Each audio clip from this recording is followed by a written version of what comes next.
Cada vez que nosotros escuchamos la palabra desierto, lo primero que viene a nuestra mente es que un desierto es sinónimo de hambre, de sed, de frío, de calor, de peligro. Un desierto es sinónimo de soledad, donde hay muchos animales salvajes que están en libertad. Desierto sería un peligro inminente. Primero porque es un lugar donde el agua es escasa, no hay agua, y donde puede ser sorprendido por cualquier serpiente venenosa. Así que esto representa peligro para la vida. En la Biblia nosotros también encontramos que habla de desiertos. Por ejemplo, Jesús, después que fue bautizado, él fue llevado para el desierto. Y dice que allí fue tentado por el diablo. Para Jesús, el desierto es sinónimo de tentación, como también de victoria, porque allí derrotó a Satanás. En la Biblia, yo también encuentro otros grandes hombres que fueron llevados al desierto. Uno de ellos, por ejemplo, fue Moisés, que cuando huyó de Egipto fue para el desierto por 40 años. Él se acostumbró a la vida en el desierto. Y fue allí que Dios le llamó mientras estaba en el desierto por una zarza que ardía y no se quemaba. Y él se acercó para poder ver de qué se trataba y allí Dios le dio una misión. Otro hombre es Elías. Elías, después de haber hecho grandes cosas en el nombre de Dios, él tuvo que huir al desierto de miedo de una mujer llamada Jezabel que buscaba quitarle la vida. Y él estuvo caminando como 40 días en el desierto. Y claro que él estaba angustiado. Él incluso quería morir. Él entró allí en un cuadro de depresión. Y más Dios le fortaleció, Dios le ayudó y Dios finalmente lo sacó de ese desierto. En el caso de ellos, desierto es sinónimo de dolor, de sufrimiento y es sinónimo de aquello que Dios permite en la vida para enseñarnos lindas lecciones. En el desierto aprendemos a confiar. Y sabes, una de las cosas interesantes es que en el desierto ellos aprendieron a ser mejores. Pero sobre todo, ellos en el desierto aprendieron a oír nítidamente la voz de Dios. Y esto yo quiero resaltar. Porque en la Biblia nosotros encontramos un texto bíblico que expresa claramente el propósito por el cual Dios nos conduce muchas veces por el desierto de la vida. ¿Sabías que existe un texto bíblico donde habla sobre el propósito de los desiertos? Mira lo que dice el libro de Oseas, capítulo 2, versículo 14. Yo quiero que subrayes este texto. ¿Correcto? Es un texto corto, pero tan significativo. Oseas capítulo 2, versículo 14. Dice así: pero he aquí que yo la traeré y la llevaré al desierto. Es Dios quien está diciendo, yo lo llevaré al desierto. ¿Para qué? ¿Para qué la voy a llevar al desierto? Pues yo lo voy a llevar, dice Dios aquí, para hablar a su corazón. Voy a leer una vez más el texto porque es tan interesante. He aquí yo la traeré y la llevaré al desierto para hablar a su corazón. ¿Sabes que el desierto tiene un propósito? Y el propósito es que Dios quiere hablar a nuestro corazón. Así que cuando tú seas conducido al desierto de soledad, de enfermedad, de tristeza, de angustia, de problemas, recuerda que no es para destruirnos, no es para matarnos, es para purificarnos. Pero sobre todo es para poder escuchar con nitidez la voz de Dios. Porque en medio del ruido de esta vida hay tanta interferencia que nos impide escuchar la voz de Dios. Hay tanto ruido, hay tantas voces que tú no puedes sintonizar de manera clara Tú no puedes escuchar de manera clara. Entonces Dios dice, yo te traeré al desierto, porque en el desierto ninguna otra voz va a silenciar la mía. Allí vas a escuchar perfectamente lo que yo quiero decirte y lo que yo quiero hacer contigo. Yo quiero que tú me escuches. ¿Sabes que en la Biblia yo encuentro la experiencia de un gran hombre que fue preparado por Dios para ser rey en Israel? Sin embargo, antes de llevarlo al palacio, ¿a dónde crees que lo llevó Dios? Al desierto. Y él pasó por 5 desiertos en su vida. Solo que estos 5 desiertos traen 5 lecciones para nuestra vida.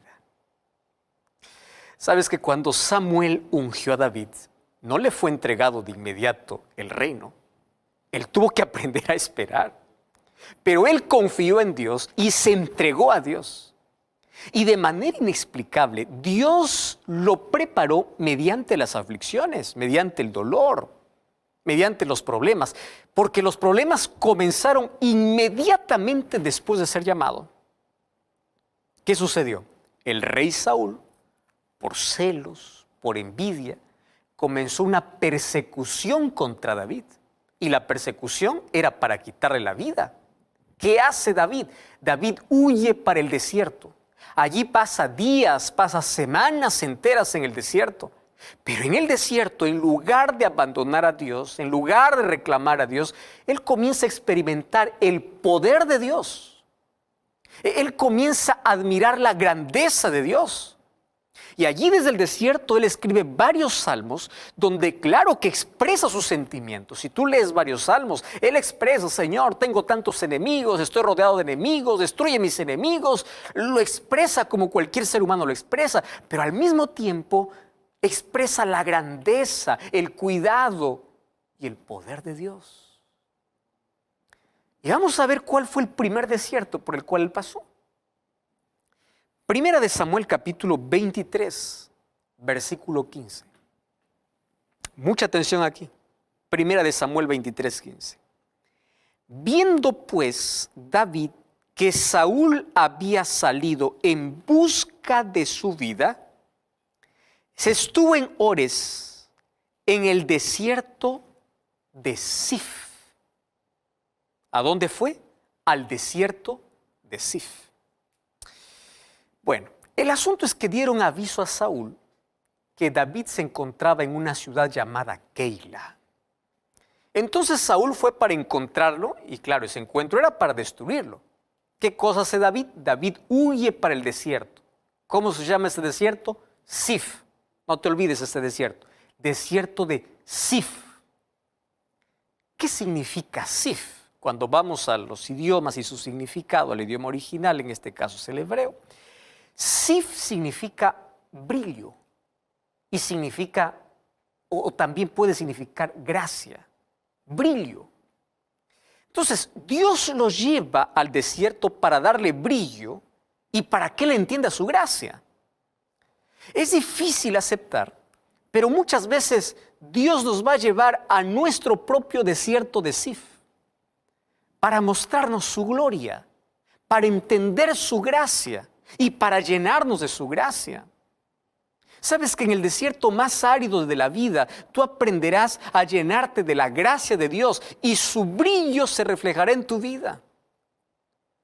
Y es lindo porque allí tú vas a experimentar el perfume de la gracia. Y a mí me gusta mucho esta ilustración porque el apóstol Pablo incluso dice que nosotros llegamos a ser olor grato. Tú no puedes ser olor grato para los demás, ni siquiera para Dios, si no tienes un encuentro real con Dios. Para que tú puedas oler bien, tienes que pasarte el perfume. Para que la gloria de Dios se refleje en tu vida, tienes que experimentar esa gloria. Y esa gloria se ve con nitidez y con claridad en el desierto. Y sabes que es interesante que cuanto más estés cerca de Dios, el perfume de su gracia va a estar en su vida. Y tú vas a ser grato olor para los demás. y serás la luz del mundo porque estás en contacto con la luz que es Cristo y reflejarás la gloria de Dios. Pero fíjate, comienza con dificultades allá en el desierto de Sif. Y hay un segundo desierto. Primera de Samuel capítulo 23, versículo 24 y versículo 25. Y dice así: ellos se levantaron y se fueron a Sif delante de Saúl, pero David y su gente estaban en el desierto de Maón, en el Arabá al sur del desierto. Y allí fue Saúl a buscarlo. Este segundo desierto tiene un nombre extraño, ¿no? Maón. Y Maón también no tiene un buen significado. Más o menos se pronuncia de la misma manera que casa de pecado. Y yo aquí quiero hacer una ilustración para poder entender el significado de este desierto y lo que esto puede significar también para nuestra vida. ¿Sabes qué es común pensar? Que cuando pasamos por una dificultad en la vida, las personas comienzan a juzgarte diciendo: tú estás así porque estás en pecado. Y nosotros ya hablamos aquí un tema específico sobre el sufrimiento. Y ya vimos que el sufrimiento no siempre viene como consecuencia. Aun cuando gran parte de ese sufrimiento es el resultado de nuestras decisiones. Aún así, hay un tipo de sufrimiento que es un sufrimiento sin razón, donde tú haces todas las cosas bien, pero aún así sufres, porque Jesús dice: en el mundo tendréis aflicción. Y ahí encontramos a José, encontramos a Daniel, por ser fiel a Dios, fue lanzado a un foso de leones. Los 3 amigos de Daniel, por no arrodillarse delante del estatua de Nabucodonosor, fueron lanzados a un horno de fuego. El sufrimiento por causa de hacer el bien. Encontramos a Job, que era justo, recto, temeroso de Dios y apartado del mal, y así sufrió. Hay ese sufrimiento sin razón. Es sufrimiento donde tú te cuidas, donde tú amas a Dios, donde tú eres fiel a Dios, pero aún así sufres. Conozco personas que tienen buenos hábitos alimenticios, toman agua todos los días, hacen ejercicio, cuidan su alimentación y resulta con una enfermedad. Y uno dice: pero uno no explica eso. Mira, la otra persona es descuidada, hace este desarreglo, hace lo otro, no se controla, come todo y parece que está sano. Un sufrimiento sin razón. Hace algún tiempo, una persona me decía: pastor, yo no puedo entender, soy fiel a Dios, nunca fumé un cigarrillo en mi vida y hoy estoy con cáncer al pulmón. Y conozco un vecino que fumó toda su vida y parece que no tiene una molestia en el pulmón. ¿Cómo explicas el sufrimiento sin razón? Mira, ese sufrimiento sin razón es por causa del pecado, donde todos estamos involucrados en ese conflicto. Y Satanás quiere arrancar nuestra fe, debilitar nuestra fe. Pero junto a eso hay un sufrimiento por causa de tu fe. Jesús dice así en Mateo 10:22: por mi causa seréis aborrecidos. Por mi causa. Y yo conozco tantas personas que pasan por desiertos en la vida por honrar el nombre de Dios. Estoy hablando para ti que fuiste despedido de tu trabajo por ser fiel a Dios. Y hoy estás caminando por ese desierto, el desierto de Maón. Estoy hablando para ti que fuiste echado de tu casa, desheredado por causa de tu fe. Tu familia te dijo: si tú abrazas esa religión, si tú abrazas esa iglesia, no más cuentes con nosotros. Y es por causa de tu fe. Y quiero decirte que tu recompensa está segura. Solo que allí, en ese sufrimiento sin motivo, escucha la voz de Dios.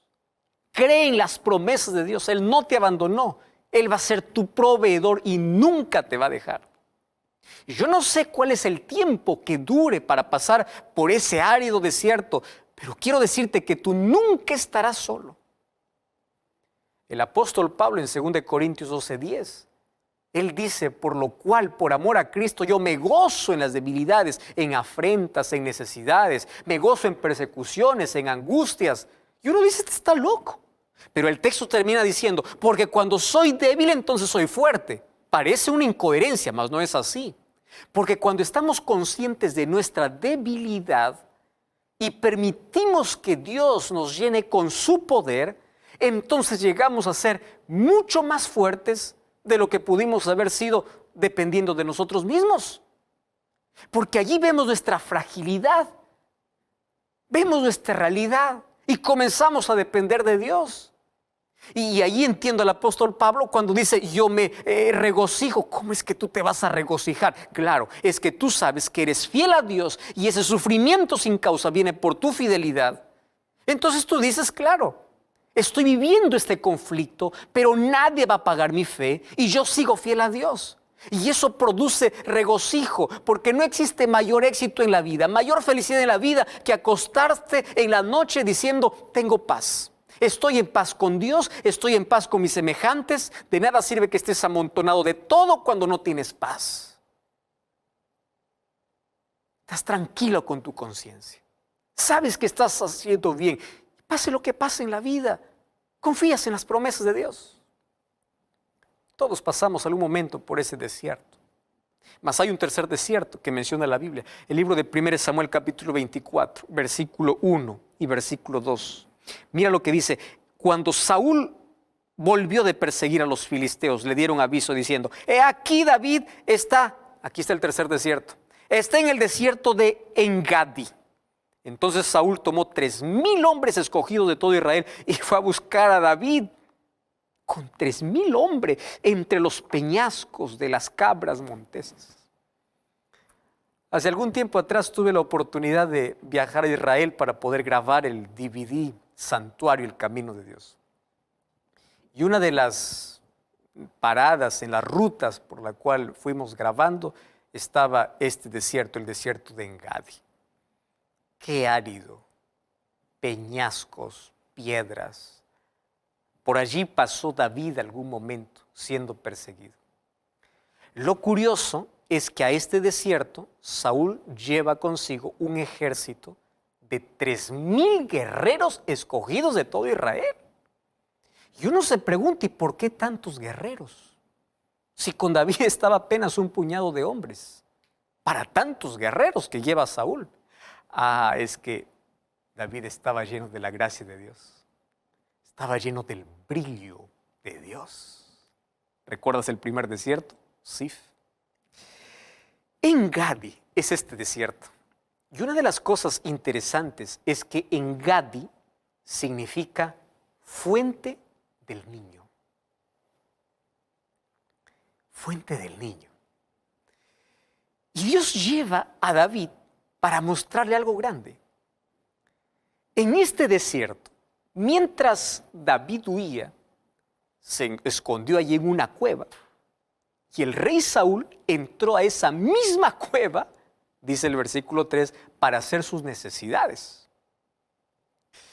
Entonces, cuando vieron esto los hombres que estaban con David, se alegraron y le decían así, Dios te ha entregado en tus manos para matarlo. Claro, la cueva era enorme, él estaba al fondo, entra Saúl, él no se da cuenta, él está allí agachado haciendo sus necesidades y los hombres que estaban con David le dicen, este es el momento. Solo que Dios le estaba enseñando una cosa a David, que él tenía que ser como un niño, que él tenía que ser diferente a Saúl, porque mientras Saúl buscaba matarlo, David debía mostrar el brillo que Dios había colocado en su vida, el perfume del cielo, que es el perdón. Imagínate, tú encontrando a tu enemigo que te está por quitar la vida, ¿lo dejarías tranquilo que él vaya si es que tienes la oportunidad de hacer algo contra él? Eso solamente puede ser un niño. Engadi significa fuente del niño. Saúl trataba de matarlo.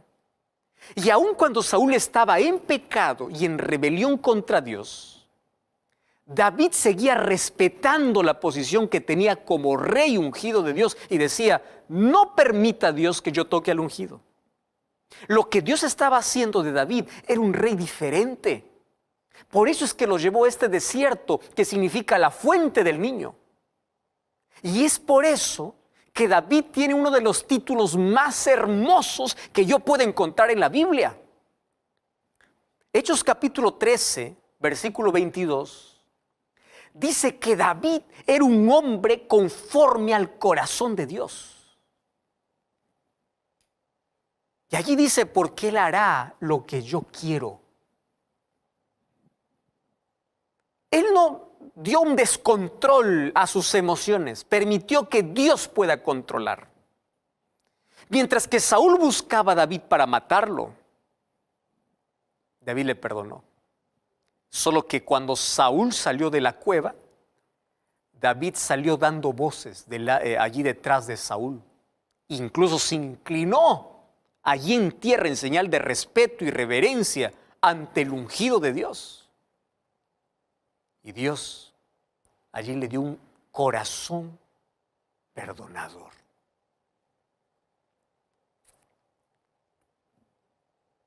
Yo no sé si este es el desierto por el cual tú tienes que pasar. El desierto de Engadi, para decirle, Señor, dame un corazón perdonador. ¿Y sabes qué es un corazón perdonador? Donde uno ofrece no lo mejor de uno, sino lo mejor que Dios coloque en el corazón. Escuché una historia hace algún tiempo de un hombre que hacía imposible la vida de un vecino que era cristiano. Él vivía en la primera planta y el cristiano vivía allí en en el tercer piso o el segundo piso, y todos los días escuchaba cantar y eso le incomodaba tanto a este hombre. Y dice, yo voy a hacer lo imposible para que este hombre se vaya de este edificio. Yo no lo quiero aquí. Así que todos los días, mientras él iba a realizar alguna cosa, colocaba alguna traba por allí para incomodarlo. Pero un día llegó el colmo. Mientras el cristiano estaba almorzando allí con la ventana abierta, este otro vecino le lanzó basura delante por su ventana, y esa basura pestilente guardada por muchos días. Y obviamente ese olor destruyó todo ese rico almuerzo que estaban allí comiendo. La esposa le dice, mi amor, tienes que hacer algo, conversa con ese hombre, ¿qué le pasa? ¿Por qué tanto odio? Y aquel hombre dice, está bien, voy a hablar con ese vecino. Y buscó allí en la sala y encontró un lindo florero, que era un regalo de boda. Tomó el florero con lindas flores y fue a la casa del otro vecino y le tocó la puerta. El otro estaba a la defensiva pensando, ahora viene a reclamarme, ahora le voy a reclamar yo y le voy a decir que se largue de este lugar. Y cuando abrió la puerta, lo primero que vio es otro hombre, el cristiano, delante de él, con un vaso de flores. Y le dice, vecino, yo he venido para darte este presente. La ira que tenía el otro se apaciguó. Y él se quedó allí en la incógnita.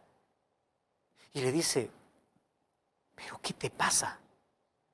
Yo te estoy botando basura y tú me entregas flores.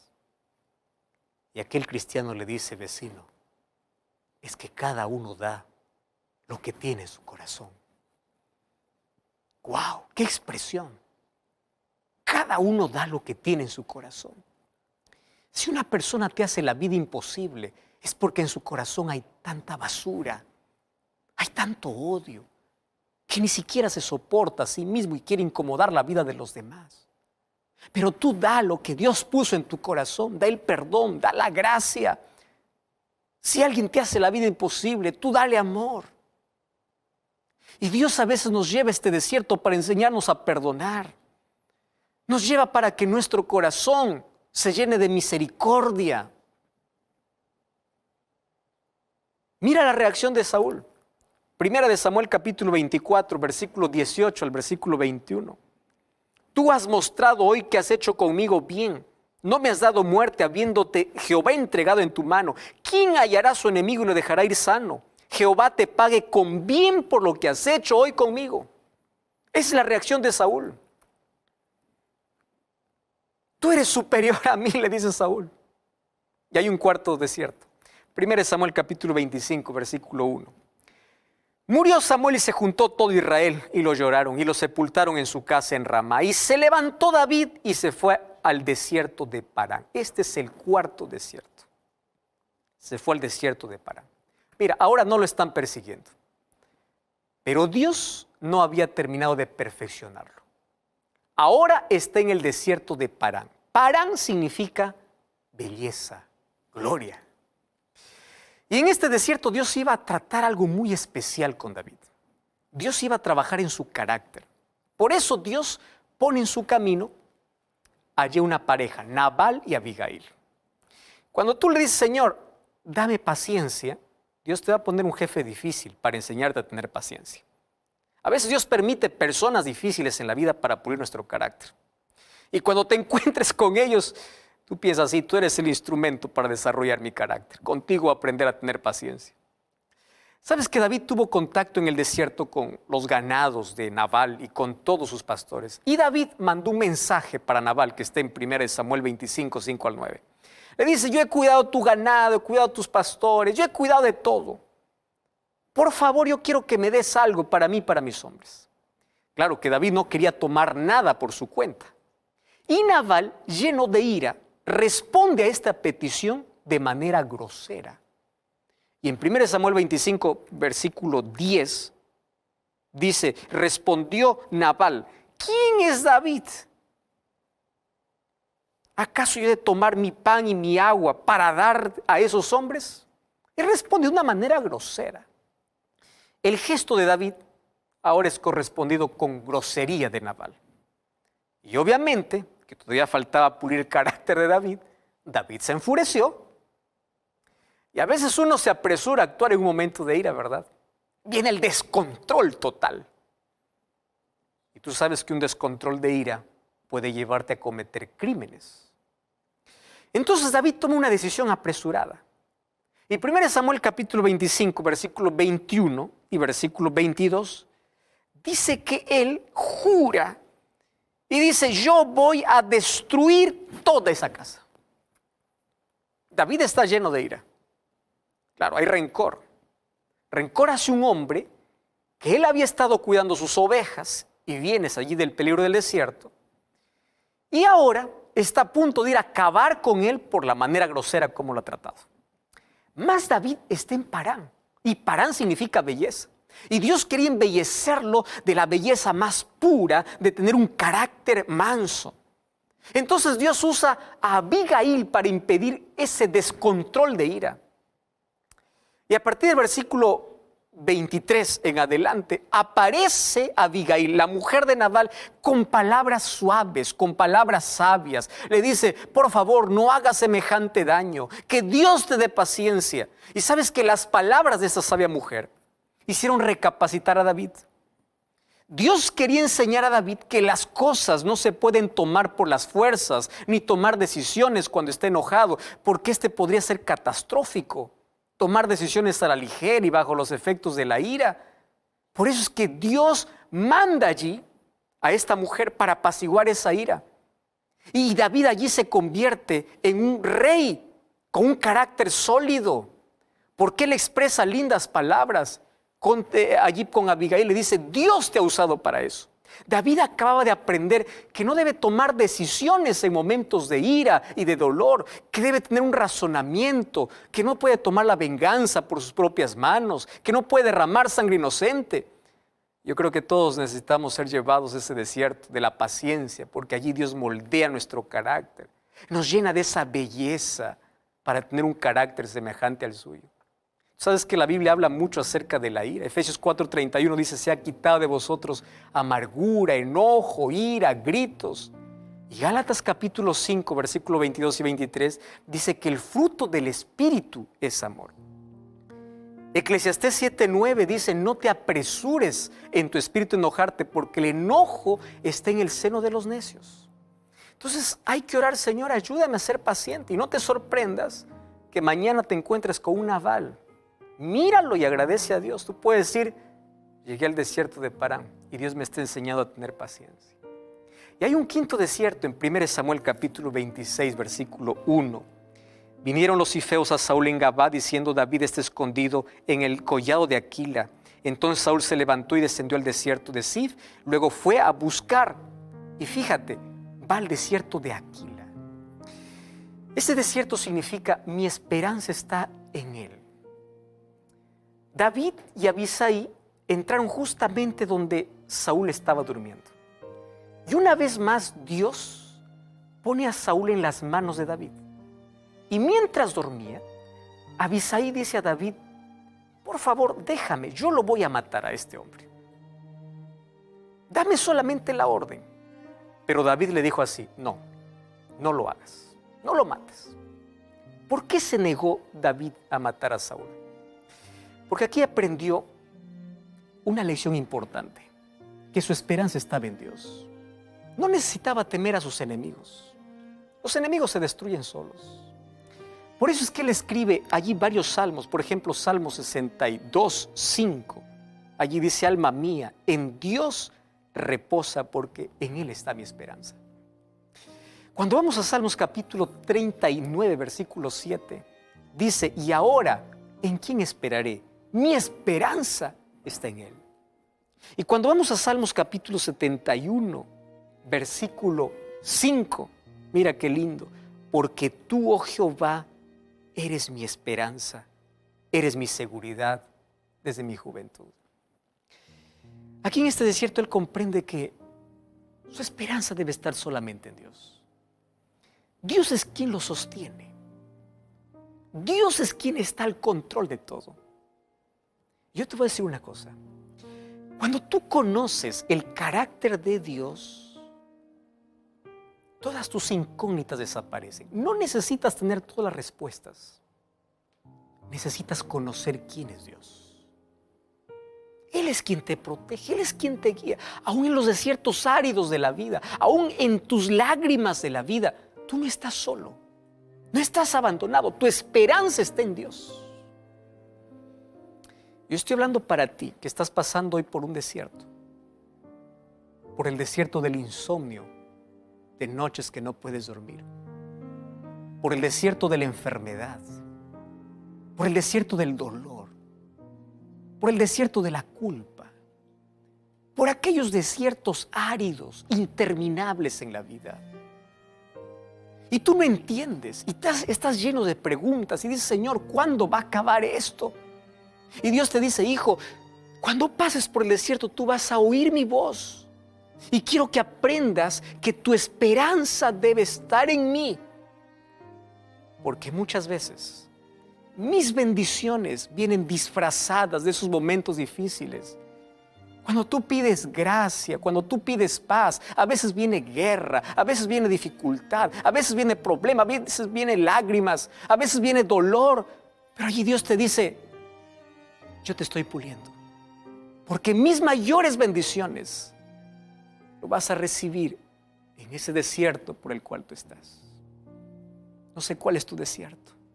No sé cuánto tiempo son tus lágrimas, mas quiero decirte que Dios nunca te abandonó. Yo quiero que escuches hoy su voz.